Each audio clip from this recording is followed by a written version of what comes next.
Your album Spectral Lines came out back at the end of April, and I'm curious on why did you land on that name for the album?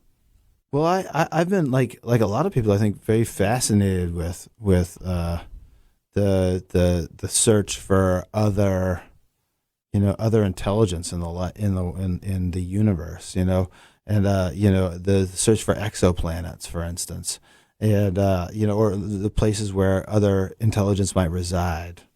And the spectral lines, it seems to me that that's a very that search is one aspect of our search for community with each other, and communion with each other, like a community with like mutual understanding. And sometimes we're able to have that, and sometimes, but we're always looking for larger forms of it, I think. And spectral lines are the constituents of the atmosphere of different exoplanets.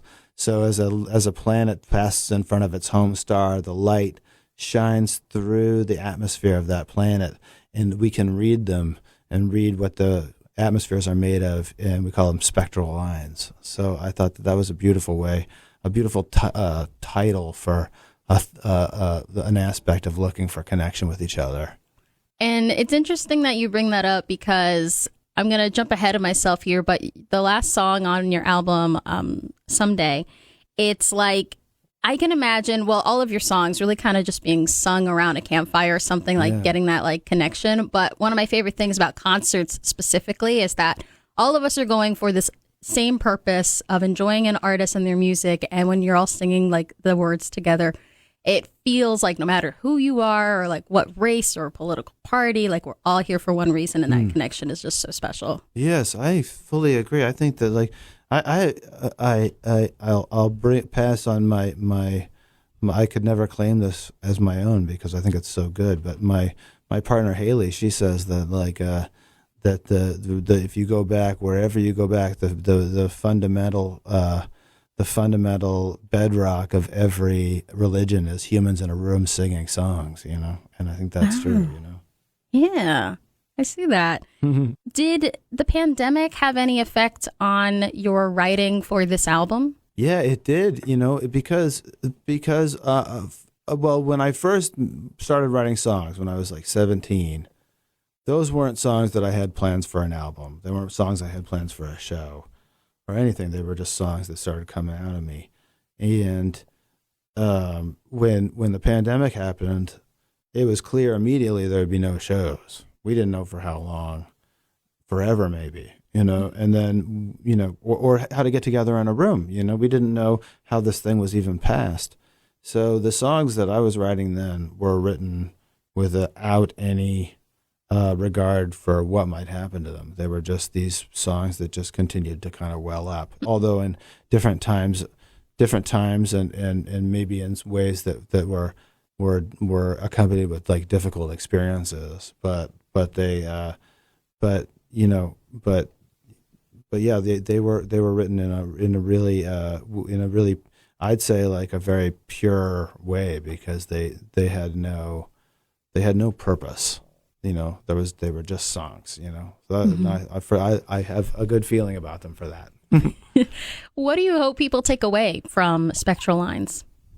In the second song on Spectral Lines, there's a song called Honey, I Do. And it's do you ever get the feeling, honey, I do, and no one's ever going to love you again. And like, that's one instance of saying like what the purpose of this record is not to describe my own feelings, to pass on my own feelings, but to open them up as saying like, if you ever felt this way too, I have, and I think that sometimes that's a more satisfying way for me to write autobiography, because I don't want to be the focus of the songs. That's like, to me, that's very, it's not a position I feel comfortable in, but like, that's why I write in character so often. But I do want to pass on the idea that we're not alone, even in our darkest moments. There are people that are right there with us. Mm-hmm. Yeah. And with your active years in writing since the 90s, and this is your 11th album, do you have any advice to pass on to any young artists who are maybe listening? Yeah, I'd say two things. One, three things. Admit your goals. Be honest about what your goals are. And it doesn't matter if those goals change, but write them down. Two, know that the world's not waiting. You have to go and do it. And make the art real. Bring it into the world.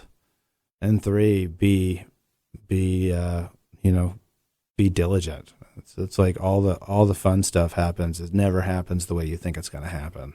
Mm-hmm. And it's always, but making your art real is the most important thing, Right. It can always stay written in your books, but once it has to come out somewhere. Bring it into the world. Emerge it. Yeah. Mm-hmm. Yeah. All right. So you've got a show tonight at the Jefferson Theater. Super stoked. It's with the Royal City Band. Yeah. And tickets are online at jeffersontheater.com. And I'm sure people can go up to the box office to buy them. Yeah. It's going to be so fun. Oh, yeah. Yeah. And it's only, you've got, how many tour dates after this one? About 10 more shows on this run. And I got these amazing musicians with me. I've got Zach Hickman and Sam Guasier, my longtime tour mates, and Ray Rizzo. And then I've got Matt Douglas, who's normally in the Mountain Goats, is with me, and Jossie Adams, who's in Arc Iris and Low Anthem, and just a phenomenal musician as well. So, and then Adeem is going to be there. It's going to be great. A question I like to ask to artists who are nationally known, just to end the interview with some fun. Are there who are some artists that you're listening to right now? Right now, I am listening to. This is oh man, I have to say I've been listening to like lots of Torch singers, like lots of old you could wander into a hotel lobby in the 1930s in New York and hear but kind of Mel Torme or Mabel Mercer or Jerry Southern. And they're just people that mean so much to me. Yeah, I love that style of writing, the kind of Cole Porter writing. It's really taken me to some really cool places recently. Awesome. All right, Josh, can you play one more song for us to, I would love to end the interview? Yeah, I'd love to. Let's see. All right.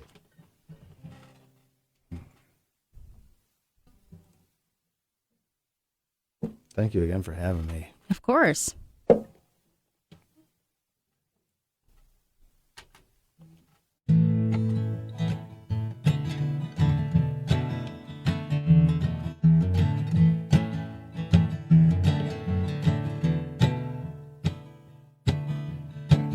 Never been this far before.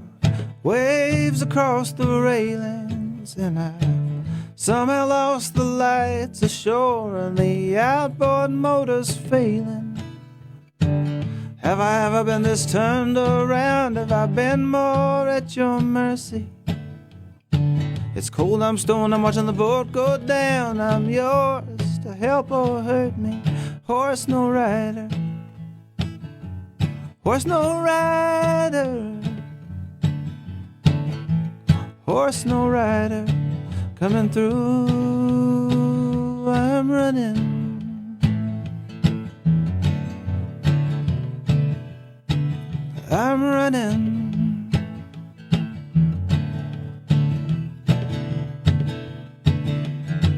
I make my way the best I can, fog against the headlights and the pale captor waiting at each turning in the roadside.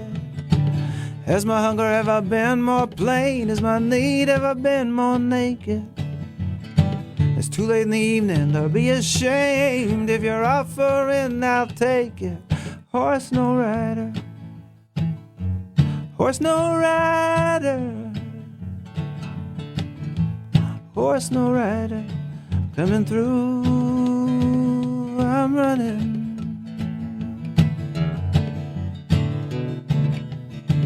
I'm running.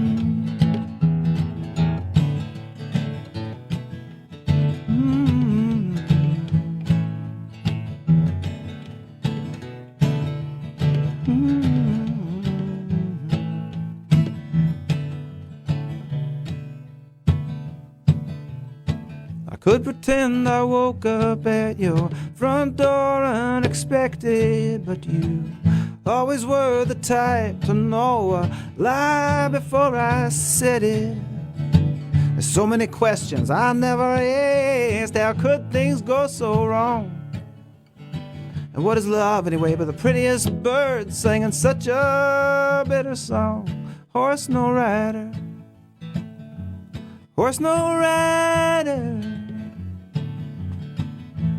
horse no rider coming through. Horse no rider, horse no rider, horse no rider coming through. I'm running,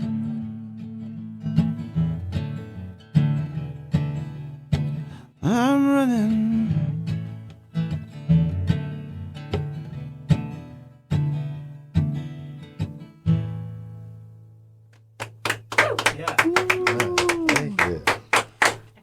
All right, Josh, before we go, tell us where we can find you online and support your music. Oh, I'm if you go to this website, Google, which you can find me on joshritter.com or in any number of digital streaming places, and also in the real world. If you see me around, just say hi. All right. Well, thanks for coming by, and good luck at your show tonight. Thanks a lot. Thanks.